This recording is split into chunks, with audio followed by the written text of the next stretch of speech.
welcome back to Space Talk. I'm pleased to be with you tonight.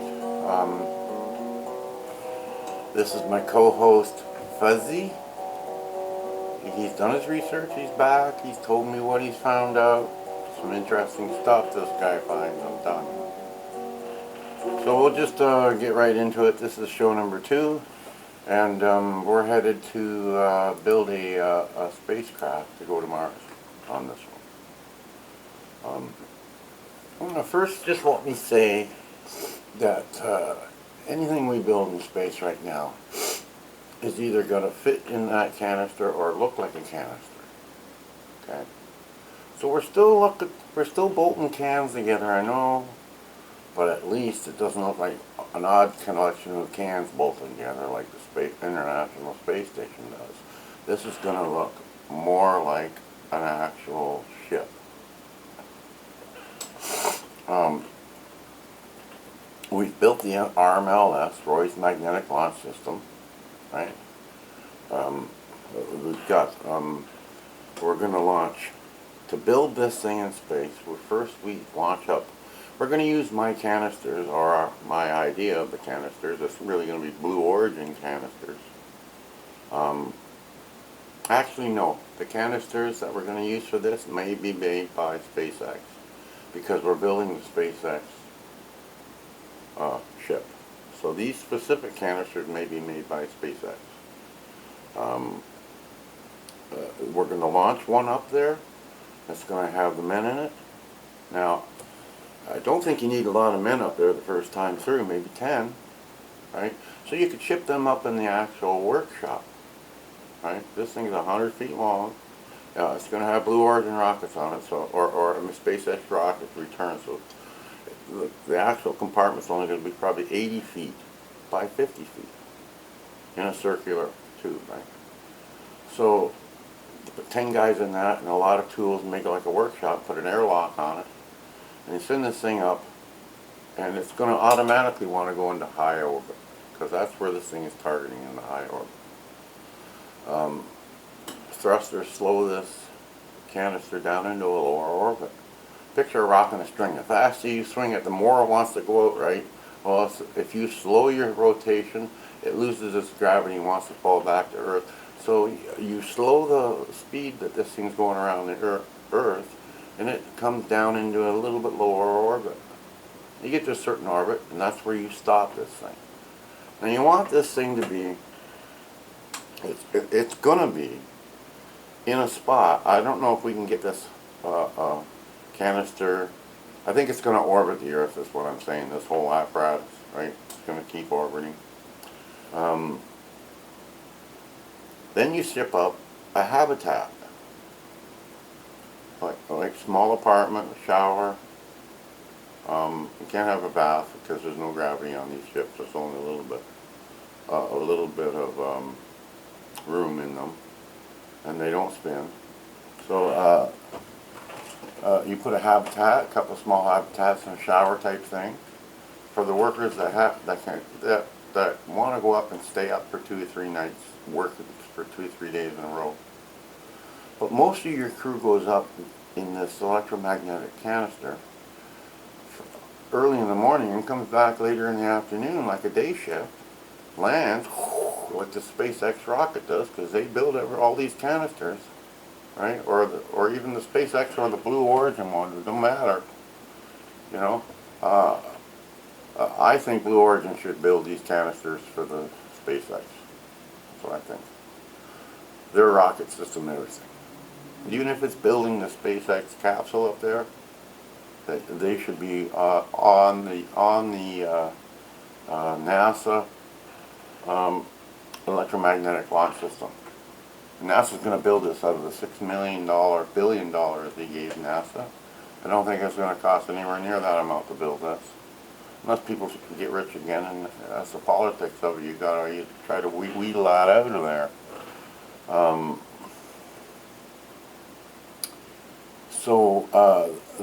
Now you've got to work two canisters up there, and with a small EVA, you could thrust the second canister right in close to the first. Doesn't even have to touch an EVA out and hook an electric winch on it, and the guy's got a remote to operate the electric winch.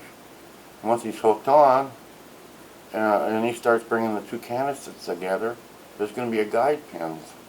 That once you hit the guide pins, when it comes in, it fits perfect, right?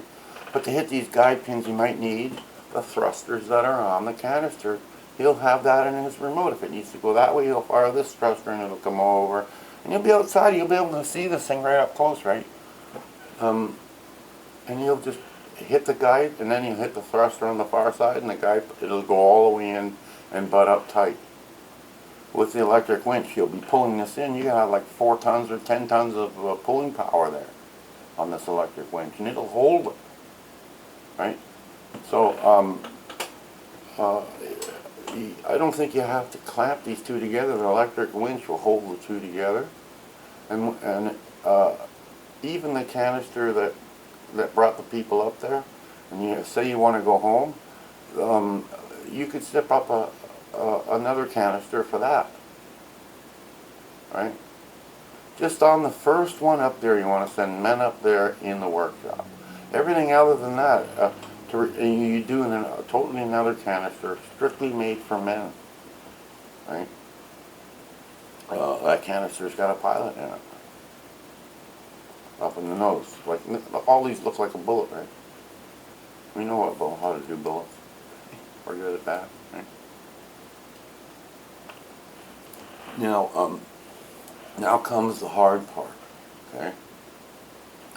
You've got your little work area there, and a spot in mid-orbit, not high or low orbit, mid-orbit there. You're in a good spot, and now you're just going to wait for the materials to come up to build, right? Now, what are you going to build, and what's it going to look like? This is the hardest part of everything I'm going to suggest, and it's not as if you put the engineers on this and give them that, let the people have these spacewalks and stuff, they'll build this. I'm certain they will. Just outside the work area, they're going to build something that looks much like a front rim of a bicycle. Take the tire off, take the tube out of there, take the black band off, take the axle and all the ball bearings out, right? Remove all the grease, make this thing like shiny. Leave it in the upright down position, like on a bike, right? But that is basically what they have to build, these guys that are in the workshop. So it's the rim part you could have in because these canisters are 100 foot long or 80 feet long, you could have them in 80-foot sections. So what they would have to do is they'd have to make a ring and bolt these sections all the way together. I think right now I'm going to stop. I'm going to show you a picture of what we're talking about, so I don't get too far. You lose what I'm talking about, and then I keep going. So, yeah, pardon me. This here is going to be the spaceship that we're going to build. Let's start in the center. This is the same kind of canisters as we're sending up, and it's 80 by 50, right?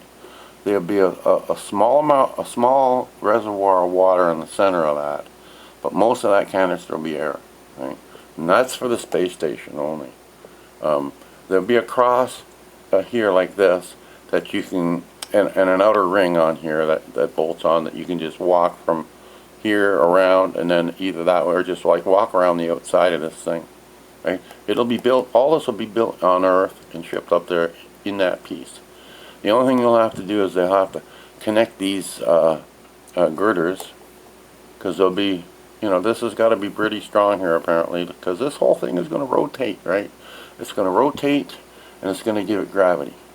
So I've done the math on this. This has the stress in here for 1G is pretty much. So you have to really, you might even want to build these spokes out of carbon fiber, make it really strong. With the adventation of the new fibers that are out there now and the new materials, I think we can build this. The green canisters, they are all drop canisters that go down to the planet. I want to reduce to 48 people, and if there's 10 people per canister, I know we're not putting all 48 people on the planet, but what happens if something happens to the spaceship unit and everybody's got to go down to the planet? There has to be habitat there for everybody.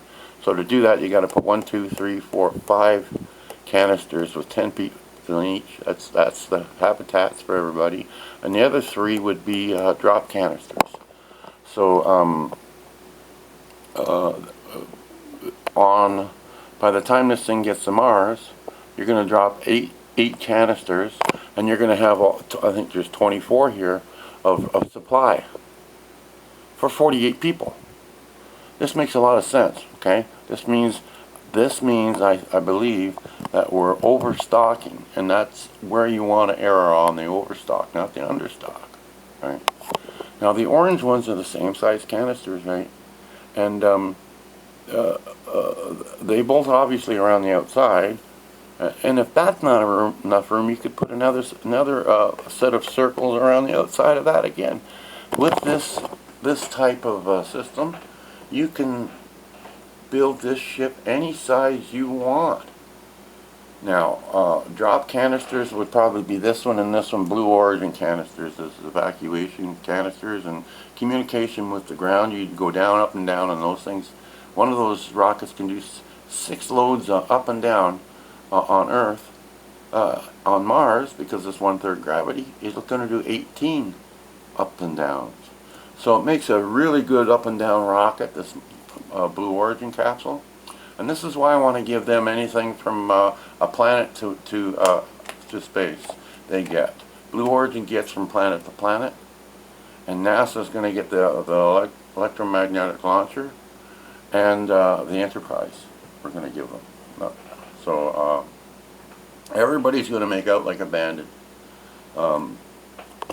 Here is the engines here, and the what do you call it? The cockpit, the control center will be up here, and don't forget now this whole thing rotates, and each one of these canisters is 5 floors high, 12 foot high, 5 floors of them. But one of those floors is going to be a running track, where you actually run on the wall all the way around, right? And that is not only a space ship, but it is a space station as well. So upon the first run to Mars, you have a base station on the planet, and you have an orbiting space station. But more than that, if you have something go wrong, you have a place to retreat to, one way or the other, up or down, right? Okay? There is no plan B for Elon Musk's system, okay? Pardon me. So if you just bear with me, I want to show you one more thing here. This would be the one of the tall canisters that they'd install, and this is the girder type thing with the holes in it to keep the weight down, but still be really strong. This would be the floor because it's spinning, right? And this is what I wanted to tell you. If this is the floor here, you could put other floors in. That would be a floor.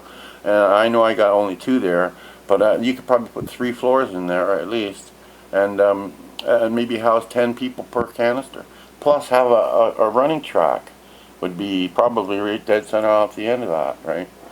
And now the water in the center of the space station wants to be thrown out through G-force.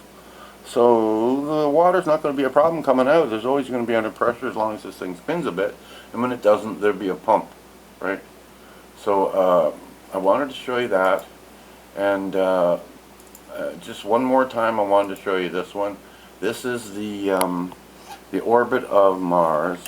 This is the Sun, Earth, and Mars, right? Now, this is the sweet spot. I wanted to show you this. If you put a rail gun right there, nobody's going to come to Mars.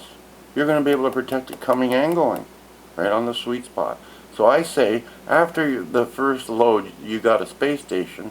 when after the second 2 years are up, you're going to send another space station out here, and it's going to replace this station. This space station, by the time it gets there, is going to be 95% full. You either send everything you have in that space station down to Mars and launch here and go home, right? Or you come into the sweet spot right here. You go to the sweet spot and you stop. That's where I think you should put a railgun right there. You don't fool around with Mars. Mars is like the United States. It's like a country. I mean, you don't take chances with your country either, right? So,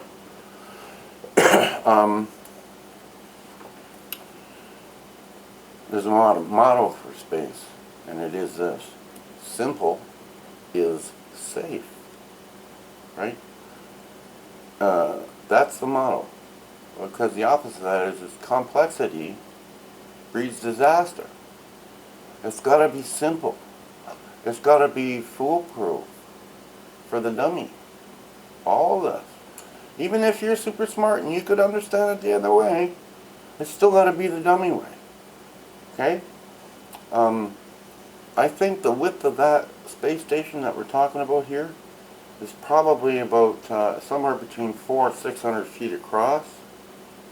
I have two problems with the rotating wheel. Is can you actually? I mean, you don't need any outer windows. If you don't have any outer windows, how do you know you're spinning? But does that fool the inner ear? And that's my question. I mean, you might be able to fool the mind, but what about that inner ear, like your balance thing there, right? Are you going to get dizzy in any way or feel anything? Sticky tummy or, you know? And how, obviously the bigger the wheel, the better for this. So, if the boys think they can build this thing bigger, be my guest. If you want to, whatever you want to do, instead of putting a 100-foot beam in there to hold the outer ring, and then increase the amount of canisters, be my guest. But this is the safest way to Mars. And one of the reasons why it's safe is because when you bolt one canister to the outer rim, the next canister that comes up, it's not only got to be bolted to the rim, but it's got to be bolted to the canister beside. So all the holes in the rim are sort of elongated, so that what you do is you put the guide pins in the whole slide hole, and then you start moving this thing sideways so that the guide pins for each canister line up. It pulls in tight with a winch, right? There's people in both canisters. They start pushing the corks out and putting bolts through and bolting it down all the way around each door, which is going to be, each door is going to be, well, on the main floor, it's going to be maybe 6 feet wide. It's not going to be like a submarine hatch, right? And on the running track, it may be no doors at all and just like, so, if it suffers some kind of a catastrophe, or it actually breaks the rim and it starts to open up, right? If you can catch it in time, there's going to be a winch in every canister. You may be able to winch this thing all back together again. There's a little bit of safety there because there's a winch in every canister pulling on the next one, pulling on the next one, pulling on the next one. You know what I mean? All the way around. And each one of these canisters would have a boss built to transfer that load to the other side, where the other canister pulls. It's going to be a very strong system. When you've got winches holding down with pressure that way, plus nut and bolt, not only is it imply you can take it apart, right? But it's going to be very strong. Now, if every canister on that space station has rockets on it, like the Blue Origin rockets, I would challenge the boys at Blue Origin to come up with a methodology to landing that whole space station as a rig down on Mars. You could probably do it on the moon, pretty good. I think there's very little gravity. Over to Mars, there's significant more gravity there, right? But you never know. I mean, nobody expected them to be landing rockets like they are. So they may be able to do this. It may be just a bigger computer firing all the rockets instead of just one. Right? They may be able to do this.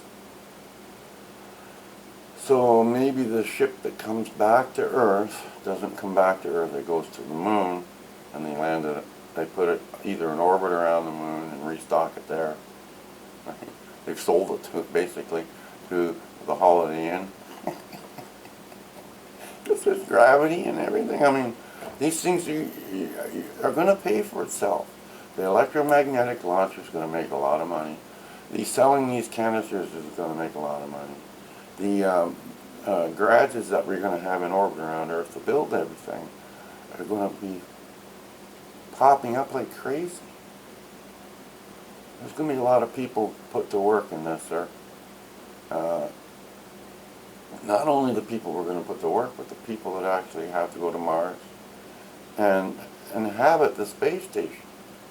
Because you can't leave that with no people on it, right? You're going to ship one back, right? You're going to put people on that to ship it back, right? So 2 of the 48 probably going to take that ship back, or 4 of them, and you replace those 4 with a new load. So you bring 48 new people plus 4 for the new load, right? Because 4 of your people took the old place home. See what I mean? That's how you do it. And this is a beautiful system. It's more than one thing. It's a ship station, and it's going to be pretty safe. Now, I don't know about speed. You may have to take 8 months to get there. But consider what you're going to be bringing with you, sir. I mean, this brings the amount of stuff you're going to bring with you more than most. Probably, well, maybe as much as 100-fold. 45 canisters. 45 of them. Each one 5 floors high. Now you tell me anywhere Elon Musk can match that. You know what you can bring? You can bring. Now we haven't talked about any of this, but we only talk about water and food and the essentials. What about clothing or anything personal you want to bring, or hairspray, or lipstick for the girls, or tools for the guys, and grease, and you know what I mean, and a couple of cats, and you know, there's something called the just in case fact. Right now you say, I need 10 of these. They say, how much does it weigh? Oh, you can't bring 10, we'll give you 8. But with my system, they say we need 10 of these things. I say, well, you want to bring 3 or 4 more just in case? I'll say, yeah. Now, that just in case, that 3 saves lives when things go wrong. That just in case factor, if you can add that to as many things as you can, which now I can, and Elon Musk can't. You can't ask somebody who can MacGyver something to MacGyver air, because he'll end up with air. He needs something to work with, and if we don't send enough different things like nuts and bolts, we're going to have to send a whole slew of those, because they're going to be fixing and repairing.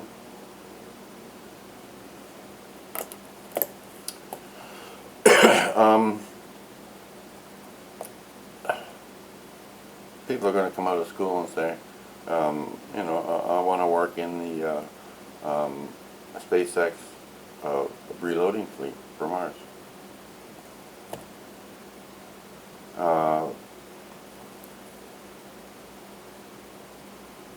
I can visualize, say after the second, okay, we get there, 2 years go by and another ship comes, right? We're not going to try and increase the population there too much. Depends on how many people want to come home. We'll bring new ones, right? But after the second year, I would think we'd have something set up in a cave, because that's really where we need to go. So you'd have a cave base, you'd have the canister base, You'd have a space station there. Uh, you can imply that if you have a space station, there's going to be a satellite system there. You're going to have the electromagnetic launcher, right? You'll have the hospital system in place. You'll have the NASA building Enterprise. Starting to build Enterprise. This is after the 4th year that electromagnetic's going. They're going to be starting that for sure. Your Navy's going to build some kind of a fleet up there. Then there's going to be all the organizations like the Holiday Inn and stuff that want to build right on the moon because of the view, but they're going to be building other places like the spaceship station. They'll use that model, only they'll build it like a hotel inside, and they'll either orbit Earth or orbit the moon, because of the view, right? Or they may eventually get ambitious and come to Mars with a hotel. You never know. Depends on how well their hotel systems work in space. But there's going to be so much that I can't even think of. Humanity, we don't branch out in just a couple of different ways. We branch out in every different way. And some that are even unknown. So, give the people this, Mr. President. Give them away. Because rockets is not the way. And quite frankly, rather than spending money on rockets, tell them to give it to you. Right? I like having a little bit of fun with everything. So I hope you put up with this, old man. But that's it for now. I told you I was going to wow you. This is this spaceship station is a fantastic idea, sir. It puts you about a decade further ahead than anybody else's system does. And all you have to do is build the RMLS, Roy's Magnetic Launch System. So I just want to say thank you for listening to me. I've been waiting a long time to get my viewpoint known to people, and I want everybody to stay strong and kind. May God bless, and please stand by. Bye, everyone.